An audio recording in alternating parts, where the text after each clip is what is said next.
ukalia mtihani huo. Lakini tukisalia kwenye maswala yanayofungamana na elimu, utekelezaji wa mtaala wa CBC unaendelea umeibua migawanyiko miongoni mwa wadau na kutajwa kuwa mchakato wa mageuzi ya elimu uliosheheni maswali na mvutano chungu nzima.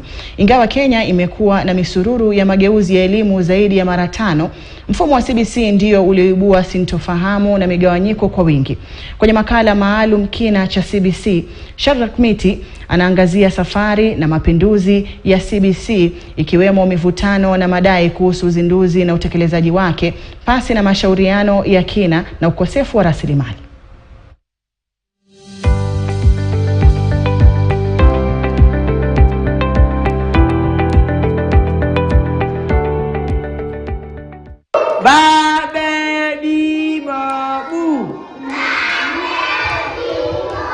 Mageuzi ya elimu yanayoendelea nchini ni mwendelezo wa safari iliyoanza miongo kadhaa iliyopita, kuanzia mwaka wa 1964 hayati Jomo Kenyatta alipobuni Tume ya Taifa kuhusu elimu chini ya wenyekiti wake Profesa Simeon Ominde.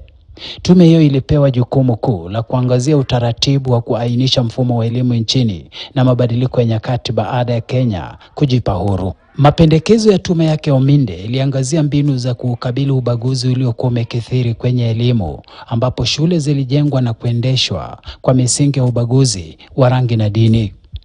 Mnamo mwaka 1976, kamati ya kuangazia sera za elimu nchini na malengo yake, ikiongozwa na aliyekuwa katibu wa kudumu katika Wizara ya Elimu Peter Kashadhi, ilibuniwa kwa kusudi la kutafuta mwingiliano baina ya mfumo wa elimu nchini na mahitaji ya ajira na hitimu.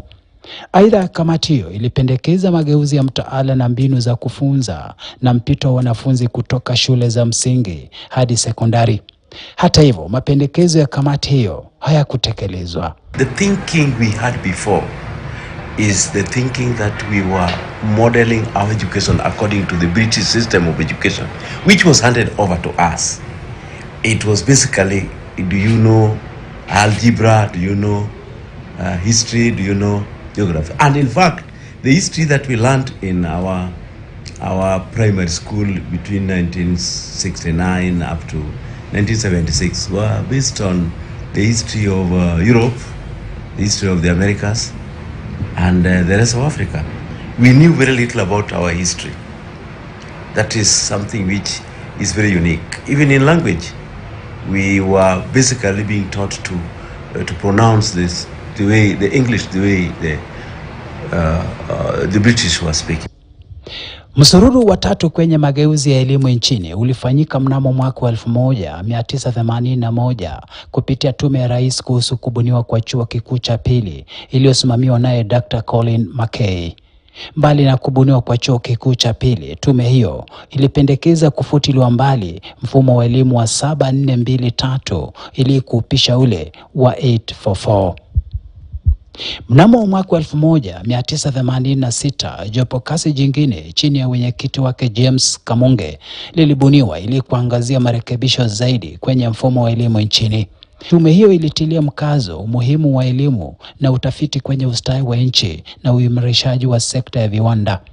Aidha, tume hiyo ilipendekeza uimarishaji wa mfumo wa 844 kwa kuutaja kuwa bora zaidi, hasa kutokana na mwingiliano baina ya mfumo huo na malengo ya sekta ya viwanda na ufundi. The emphasis was based on looking at life from the white collar job perspective. So that, for example, when you are asking the children in early primary education, that they used to be asking questions like, what would you want to be when you finish school? Then you just shout, I would want to be a teacher, I would want to be a doctor, I would want to be a lawyer. But you realize that certain aspects of life which also control our thinking, like business, nobody thought about it. And that is how, when 844 curriculum was brought on board, it was meant to change our mindset, to look at the practical aspect of life. So when you leave school, you cannot just leave school with a certificate. but you live with something you know. Jaribio jingine la mageuzi ya elimu nchini lilifanyika mwaka 1988 kupitia tume ya kuchunguza na kutathmini mfumo wa elimu nchini iliyoongozwa naye David Koech. Tume hiyo iliangazia haja ya kuwepo mfumo wa elimu uliojikita katika ujumuishaji wa nguzo muhimu kama vile ufahamu, ufundi na mafunzo ya kina almaarufu TIQT, mbali na haja ya elimu mahususi kuhusu viwanda, teknolojia na kupendekeza kwamba mfumo wa 844 uondolewe na kuupisha ule unaoimarisha elimu jumuishi na mafunzo. Aidha, tume hiyo ilipendekeza kuondolewa kwa mitihani ili kuwaruhusu wanafunzi kujiunga na sekondari bila shinikizo za kupasi mitihani. Mnamo mwaka 2013, safari nyingine ya mageuzi ya elimu nchini ilianza chini ya mwenyekiti Profesa Douglas Odhiambo. Jukumu kuu la jopo kazi lake Profesa Odhiambo lilikuwa kuainisha mfumo wa elimu nchini na katiba ya Kenya ya mwaka 2010. Jopo kazi hilo lilipendekeza mfumo mpya wa elimu wa 26333 uliohusisha miaka 2 kwenye chekechea, miaka 6 kwenye shule ya msingi, miaka 6 ya sekondari na miaka mingine 3 kwenye vyuo vya kati na vyuo vikuu. Mfumo wa sasa wa CBC umejengwa kwa msingi wa mapendekezo ya jopo kazi lake Profesa Douglas Odhiambo. Msukumo wa kubadilisha mfumo wa 844 ulitokana na hitaji la kuwepo kwa mfumo wa elimu unayozingatia mahitaji ya sasa yanayotokana na mabadiliko ya teknolojia na maarifa yanayofaa kwenye karne ya sasa. Mfumo wa CBC umetajwa kuwa muhimu zaidi katika kutambua na kukuza vipaji, talanta na uwezo asilia. Kenyans should know that the reforming of our education system since independence has always been cyclical. It has always been in circles. And as a researcher, you begin to ask why. Why have we never achieved this deep desire for skills and competences? And the answer is simple. Economics. The economy of the country cannot hold an education, a basic education that has both knowledge acquisition and then development of skills and competences. So for us as educationists and researchers, what I would advise is that we intensify knowledge acquisition and begin to interest our students towards skills. Yes. And remember, 844 had home science, had agriculture, had woodwork. Then we pushed them to secondary. And now you can count the number of schools doing agriculture in this country. Mfumo wa CBC huzingatia zaidi hali na uwezo wa mwanafunzi kupata na kudhihirisha umilisi wa stadi na talanta. Zipo nguzo 7 kwenye mfumo huu kama vile mawasiliano na ushirikiano, uwezo wa kutatua matatizo, fikra za kina na ubunifu, uraia, kujifunza kusoma, ufanisi binafsi na elimu ya dijitali.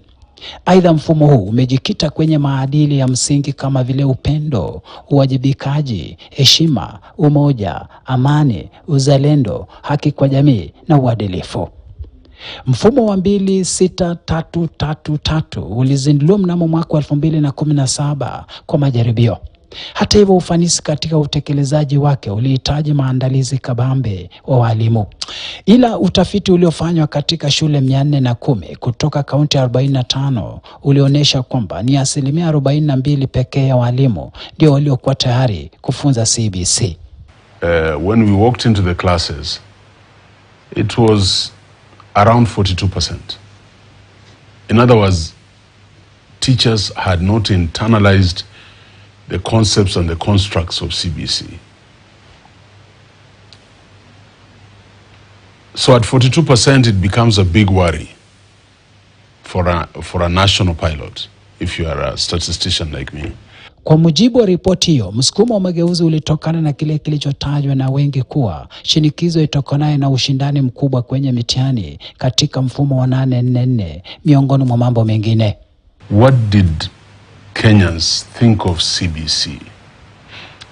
What was the attitude of the teachers surrounding CBC? And in the pilot study that I conducted, 78% of the respondents wanted a change from 844.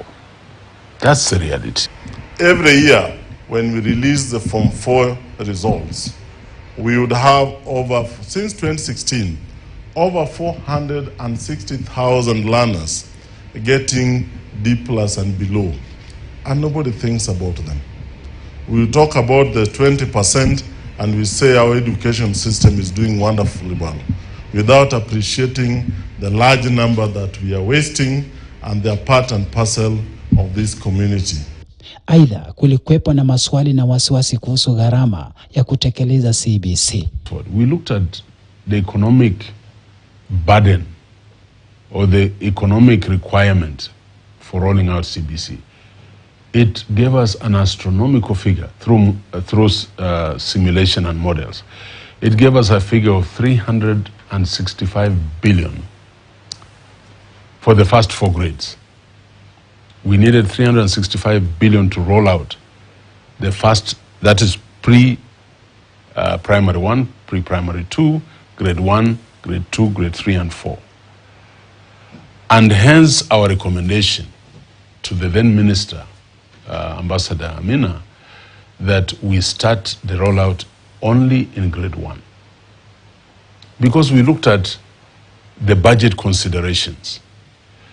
And then we walk from grade 1 to grade 2 as we go up facing out 844. Ila hatua ya Rais Uhuru Kenyatta kuamuru kwamba CBC zinduliwe kikamilifu kuanzia chekechea hadi grade ya 3 kwa wakati mmoja bila ya kuzingatia ushauri na mapendekezo ya wataalam kulichangia pakubwa msukosuko unaoshuhudiwa sasa katika utekelezaji wa CBC. Mnamo Aprili mwaka 2019, Tume ya Huduma za Walimu TSC ilizindua mpango wa mafunzo kwa walimu 90,000 kwa ajili ya kutekeleza CBC. Ila kulizuka pingamizi kutoka kwa chama cha kutetea maslahi ya walimu NAT, iliyofanya aliyekuwa katibu mkuu wa NAT Wilson Sossion kuwashauri walimu dhidi ya kushiriki mafunzo na kusababisha walimu kadhaa kuadhibiwa na TSC kwa kusimamishwa kazi. The CBC was rolled out. Of course, there were many challenges. We had to get teachers trained. For sure, the training they got from the very beginning was so scanty. So we had to get experts in the CBC to come and carry out an in-house training. And they've really helped our teachers, especially when it comes to assessment. So many teachers didn't know how to assess the students. Some of the challenges we are experiencing as the teachers, we need some more books, especially in some learning areas like the music, physical education, art and crafts, and music. We need more books to be provided by the government. Waliopinga CBC walidai usiri mwingi na kutengwa kwa washikadau wengine kwenye mchakato mzima. Aidha, kulikuwepo na madai kwamba wazazi hawakuhusishwa kikamilifu. Parents have been pushed left right because they are the ones who are said to be opposing CBC, but they are the best supporters of CBC. It's only that they were never engaged. The government started the system hurriedly, without involving, without engaging them, without empowering them to understand the CBC. It's one of the best curriculum, but how it was made, it was not all inclusive. As I leave government, the most important thing I've seen in the CBC, which is the takeaway, is that we are going back to make the family. The child is going to engage the parent once again, and this is actually the most transformative aspect of CBC.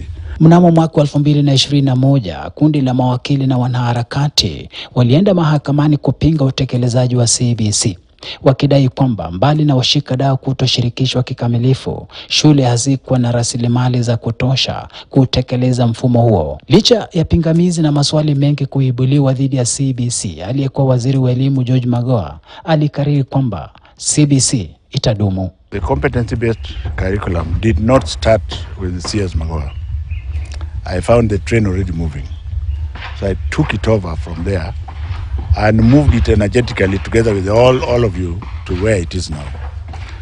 The most important thing that the government must remember is that CBC is not a money guzzler. That's one. It is not a money guzzler. You just must make sure that you get value for money. And it is not going to be easy for government officers to get value for money because they have a culture of doing things in a particular manner. Mitihani ya CBC huangazia tathmini ya wanafunzi ili kutambua na kubaini talanta, vipaji na umilisi. Walimu wanasema msingi wa tathmini ya CBC ni kubaini umilisi walio nao mwanafunzi kuyahusu yote waliofunzwa. I learned how to crochet, how to knit, and that has helped me a lot because I can make my own things now and without the help of my parents. What I've learned from my experience is that you cannot depend on one thing in life. And we've learned that not only white-collar jobs are important. You can use your creativity, imagination, and the skills you learn in class to earn an income or a living. CBC is nice because it makes you to employ yourself and also it makes you to know your talent and also you make money out of it. Helping these children to know that the skills, you see in the past, children or our generation, we used to be done everything. But you see, at this age, with these learners, the age of 8, 9, 10, they are able to know that at this point, I can be able to fry an egg. I can be able to boil milk. I can be able to boil milk and preserve it well, so that to reduce the wastage. Since CBC was rolled out, as a teacher, I've been able to see learners being more creative. I've seen learners enjoying learning. I've seen values that are been able to develop among the learners as compared to the 844, whereby learning was focusing mainly on classwork activity. God has given each and every one of us a gift. And you teachers are privileged to be the ones who are supposed to pull that gift out of that child and to make him use that gift to benefit himself, to grow society, to develop his country, to develop his continent, and to be proud of himself as a citizen of the Republic for the service that he delivers, whatever that service may be. Ingawa CBC huangazia zaidi uwezo na stadi za wanafunzi, wataalamu wanashauri kwamba ni lazima pawepo usawa baina ya stadi na ufahamu ili kuwaimarisha wanafunzi kutoka utoto wao. Consolidation of knowledge is what has made the Japanese be the top world producer of, let me pick vehicles. Every second car you see on the road in Kenya is Japanese. But look at the rigors of knowledge acquisition the children go through before they then go to skills and competences acquisition. So we need to be careful. I'm also hoping that if the task force decides that we relook at this transition, I'm hoping that the grade 6 going to 7, going to 8, going to 9 will remain in primary schools. And that was the recommendation of the pilot. Baada ya mtihani wa grade ya 6, wanafunzi watapokezwa cheti maalum kwa Kiingereza transition report au cheti cha mpito ambacho kitaelezea taarifa za mwanafunzi ili kuwezesha walimu katika grade ya 7 kutambua umilisi wa kila mtoto na jinsi ya kuelekeza kwenye mikondo inayofuatia. Ila wanafunzi wa grade ya 6 wanapofanya mtihani wao wa mwisho, bado ipo sintofahamu kuhusu mustakabali wao, hasa swala la junior secondary. The worry for keeps here is the transition, and that is the parent side and the school side, because they feel they need affirmation on how the children are going to be transited because of planning.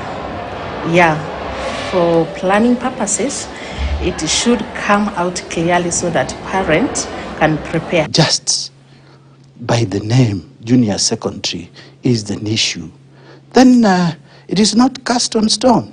I don't see any issue with the renaming that one to senior school or senior primary. And for the psychological treat for the boys and girls who are graduating from grade 6, we can as well give them a different set of uniform to look different, to look senior. They will be in senior school. So we are saying the best way to go to save the government headache of looking for new infrastructure in the secondary school to accommodate a double intake in 2023 January. Let's have it passed. Let the committee consider domiciling the senior school or the senior primary in primary school. The idea of people perceiving secondary schooling in terms of physical space instead of looking at it as a concept of curriculum.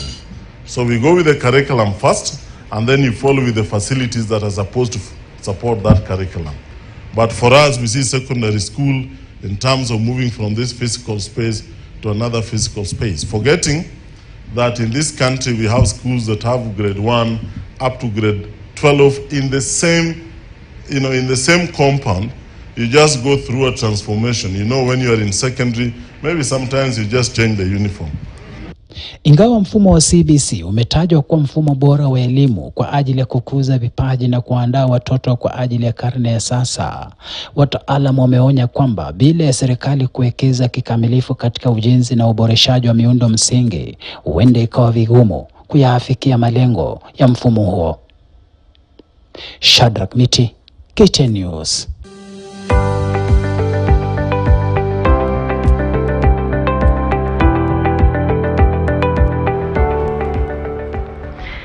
Asante Shadrack Mitty kwa makala hayo maalum. Na sasa tuelekee kwenye bandari